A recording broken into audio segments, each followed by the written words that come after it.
Hola y bienvenidos a este nuevo video. Vamos a continuar con los métodos Donder. Esta sería la parte 2. Y vamos con lo siguiente. Python ofrece todo un conjunto de métodos mágicos que una clase puede implementar y que nos permitirán utilizar la misma sintaxis que los tipos de datos incorporados en Python. Entonces, para aclarar un poco este primer párrafo, siempre que ustedes encuentren en la documentación o en otros en otros tutoriales, en otros videos y que hablen acerca de los métodos mágicos, esto se refiere también a los métodos Donder y es porque nos permite utilizar la misma sintaxis que los tipos de datos incorporados en Python, como ya hemos visto, o como vimos anteriormente en nuestros ejemplos. Por ejemplo, habíamos hecho esto con el int, con el wrapper y en el caso anterior con el add. ¿Listo? Esto es como un poco lo que queremos hacer. Ahora, decimos que podemos escribir una funcionalidad que permita que los tipos definidos a medida se comporten como listas. Entonces vamos a hacer un caso de uso diferente para esta segunda parte, que serían las listas. Por ejemplo, queremos un listado de usuarios y sobre ese listado de usuarios que tenga un comportamiento similar a las listas, pero para el cual no nos sirve crear una lista como tal de Python. Listo, entonces vamos a usar o vamos a crear una clase personalizada desde cero y vamos a reutilizar alguna funcionalidad de esa lista. ¿Por qué? Porque eso es lo que queremos hacer. Queremos utilizar básicamente algo similar a la lista primitiva. Entonces volvamos acá a nuestro ejemplo. Venimos, tenemos acá y decimos métodos donde parte 2. En estos métodos donde parte 2 es donde vamos a hacer nuestro ejemplo.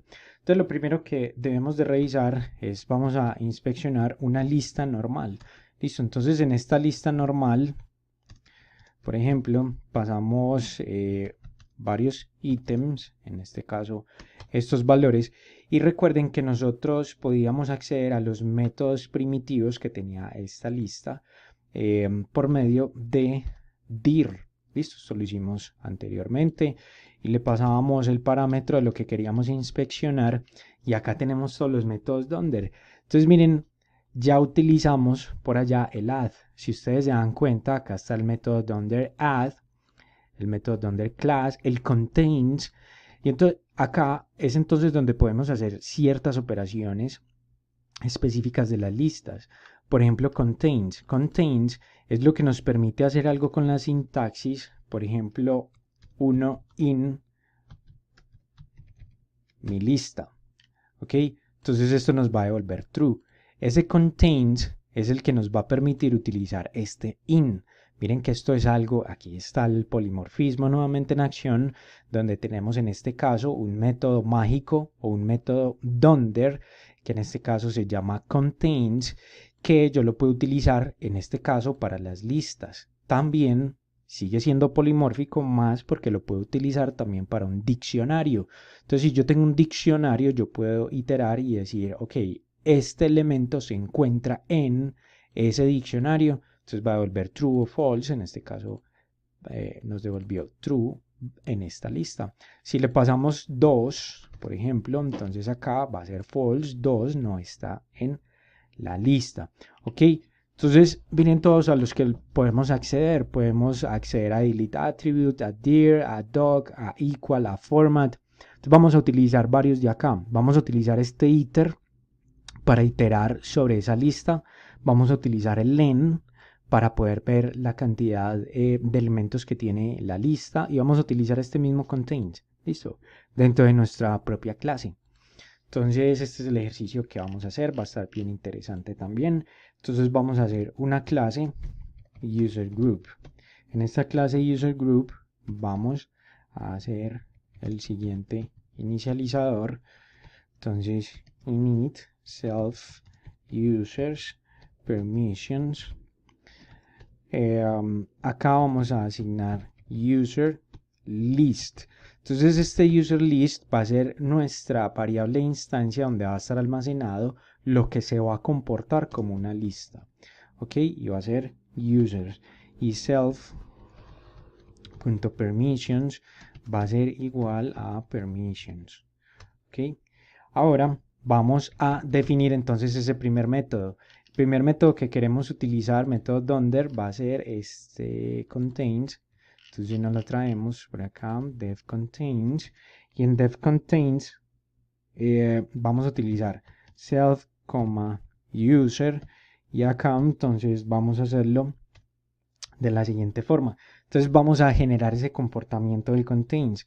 Vamos a retornar user, que es el que estamos obteniendo como parámetro, saber si ese user que obtuvimos como parámetro está en self.userList, que es nuestra variable de instancia, y listo.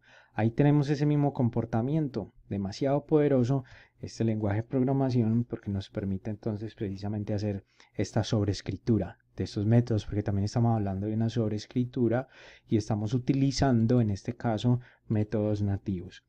Vamos a utilizar otro, vamos a utilizar iter, este iter para hacer entonces la iteración sobre los users. Entonces def iter self, este no va a recibir ningún parámetro porque no lo necesitamos, simplemente vamos a iterar y que retornamos. Entonces retornamos iter. Entonces, ¿de dónde salió este iter? Sale del mismo lenguaje, un método interno. Entonces self.userList, listo. Entonces estamos iterando sobre la lista de usuarios, que sería nuestra variable de instancia, y vamos a utilizar un tercero. Este tercero va a ser len. Entonces por acá vamos a ir a len, sería este. Entonces venimos a len, que va a recibir, va a ser self, y va a recibir, en este caso, no, este no recibe tampoco ningún parámetro, que es la longitud, en este caso del user list. Entonces, ¿qué retorna? Retorna el len. Entonces, si bien volvemos y lo utilizamos, el len user, que ese sería el primitivo. Entonces, este sería el primitivo len self user list. ¿Ok? Entonces, ahí tenemos nuestro ejercicio, nuestro ejemplo. Vamos a ver por acá cómo más podemos entonces utilizar esta solución. Listo, ya la vamos a terminar. Entonces acá simplemente vamos a tocar aquí un tema adicional. Si ustedes quieren más información acerca de los métodos iteradores, por acá en las diapositivas van a poder encontrar tipos iteradores, iterator types. En este iterator types ustedes van a poder ver cómo hacer los iteradores, que fue básicamente como definimos en este caso nuestro iter. Entonces esto es interesante si le pueden dar una mirada adicional a esta parte. Entonces, ¿qué estamos haciendo acá? Estos métodos que acabamos de declarar nos permiten, o más bien le permiten a la clase userGroup actuar como una lista usando la sintaxis con la que los programadores de Python ya estarán familiarizados. Y aquí hay algo, y es como la introducción a lo que viene en los próximos videos, que son los módulos. Y básicamente nosotros con estas clases en las cuales estamos utilizando estos métodos nativos, es como se construyen las librerías de Data Science y de Machine Learning. Entonces, ustedes obviamente han escuchado sobre las librerías de NumPy. Si no, pueden tomar el curso de NumPy, que también se encuentra en la plataforma de datacademy.dev. También sobre pandas. Entonces, las librerías de pandas también corren por debajo métodos nativos a los cuales ya estamos acostumbrados. Entonces, por ejemplo, en NumPy, si ustedes toman el curso de NumPy, se van a dar cuenta que NumPy tiene algo muy poderoso, que son los NumPy Arrays. Entonces, ¿qué hacen los NumPy Arrays? Los NumPy Arrays es algo muy similar a las listas en Python y hace incluso las operaciones mucho más fácil. Entonces, hace las operaciones matriciales mucho más fáciles que como la hace Python en sí. Entonces, si van a multiplicar, por ejemplo, 2, 3 matrices, De esta forma con NumPy van a poder hacer esa suma o esa multiplicación o esa división de matrices mucho más fácil y utilizando los mismos operadores más, menos, división, multiplicación. Y va a ser demasiado poderoso y básicamente es esto mismo, están reutilizando en ese caso esos métodos que ya venían por defecto con Python, pero los están potenciando mucho más, sobreescribiendo ese método y haciendo que tenga un comportamiento un poco diferente, pero que a la vez sea un comportamiento conocido por los programadores de Python, lo cual hace mucho más fácil la adopción de esa librería por medio o por parte de los programadores. Listo. Entonces, si todo lo que necesitas en este caso, volviendo a nuestro ejemplo, que sea algo que actúe como una lista, entonces podríamos haber usado una lista.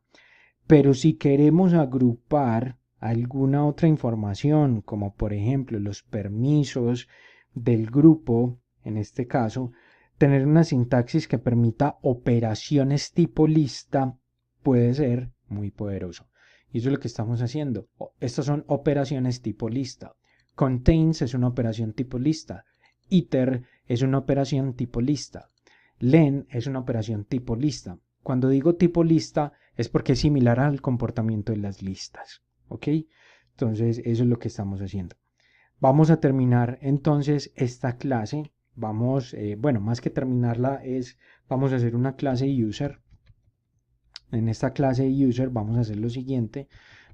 No está heredando de user group, si ven no hay una herencia, este es simplemente que va a tener un comportamiento acá con el cual vamos a poder hacer algo interesante. Va a recibir username, este inicializador, acá tenemos entonces self.username, va a ser igual a username y ahí tenemos entonces nuestra clase. Listo, y ahora sí, entonces vamos a crear 3 usuarios.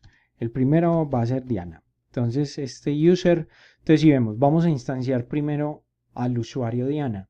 ¿Y cuál va a ser entonces el username? El username va a ser su mismo nombre. Luego vamos a tener a Frank. Acá, user, Frank. Y por último tenemos a Juan. Y Juan va a ser user, Juan. Bien, listo. Acá tenemos. Entonces vamos a ver el tema de los permisos. Entonces, puede editar. ¿Quiénes van a poder editar? Entonces acá van a poder editar. ¿De dónde? De user group. Entonces ahora sí nos vamos a ir acá y vamos a crear una instancia de user group. Al momento de crear la instancia de user group, ¿qué nos está pidiendo? Nos está pidiendo una lista de usuarios y una lista de permisos. ¿Listo? Entonces eso es lo que vamos a pasar acá al momento de la instancia. ¿Cuál va a ser la lista de usuarios? Va a ser Diana y Frank van a tener permiso para editar o van a poder editar. ¿Y cuáles van a ser los permisos? Esto lo vamos a pasar como un diccionario. Entonces can edit page y el valor va a ser true. ¿Listo? Bien. Entonces ahí tenemos el primero. Entonces vamos a hacer las diferentes operaciones tipo lista sobre user group. Acá es donde viene lo interesante. Recuerden que nosotros declaramos el len, declaramos iter y declaramos contains. Entonces vamos a hacer estas operaciones. Acá es donde está lo divertido de este video, que sería entonces, vamos a hacer el len sobre quién. Vamos a hacer el len sobre puede editar, que es donde está entonces nuestra instancia de user group. Entonces, el len puede editar tendría como resultado 2. ¿Quiénes pueden editar? 2 usuarios. Ahí está. Listo. Entonces, estos son los 2 usuarios que pueden editar sobre quizás nuestra base de datos. Luego, vamos a hacer una pregunta. Vamos a iterar. Entonces, for user in puede editar. Entonces miren que ya estamos iterando en este caso sobre puede iterar. Listo. ¿Y qué imprimimos acá? Print user.username. Listo. Y ahí estarían entonces los usuarios que pueden editar, Diana y Frank. Listo. Y en este caso, if Frank in. Bueno, acá podemos hacer otro ejemplo. Entonces ya hicimos estos dos. Vamos a hacer acá un tercer ejemplo. Vamos a decir, acá puede eliminar. Acá en puede eliminar vamos a volver a instanciar user group y sobre user group vamos a pasar dos usuarios. En este caso vuelve a ser Diana, también puede eliminar, pero Frank no. Frank no puede eliminar, solamente puede editar, pero sí puede eliminar Juan. Listo. Y aquí estarían entonces los permisos. Y acá el permiso entonces va a ser can delete page. Entonces acá sería true también. Listo, porque puede... Uy, este true quedó por fuera. Entonces esto sería acá. True. De esta manera. Listo. Entonces ahí está. Puede eliminar. También podemos correr los mismos. Entonces len puede eliminar. Serían dos también. También podríamos pasar acá la iteración. Sobre puede eliminar. Diana y Juan son los que pueden eliminar. Y puedo hacer acá if Frank, por ejemplo, in puede eliminar. Entonces acá vamos a decir print Frank puede, esto es un string, Frank puede eliminar. Listo. Entonces acá lo que tenemos es que no vamos a obtener ningún resultado. ¿Por qué? Porque Frank obviamente no puede eliminar, él no está dentro de los permisos de eliminar. Entonces acá Diana puede eliminar, entonces acá lo podríamos cambiar por Diana y Diana sí puede eliminar. ¿Listo? Entonces podemos utilizar nuevamente el in. Primero lo utilizamos en un ciclo for y luego lo utilizamos en un if statement. Entonces es bastante poderoso esto que estamos haciendo en este video. Básicamente estamos utilizando la misma funcionalidad primitiva de Python para que se comporte tipo lista o como una lista, lo cual es bastante interesante. Espero les haya gustado. Nos vemos en el próximo video.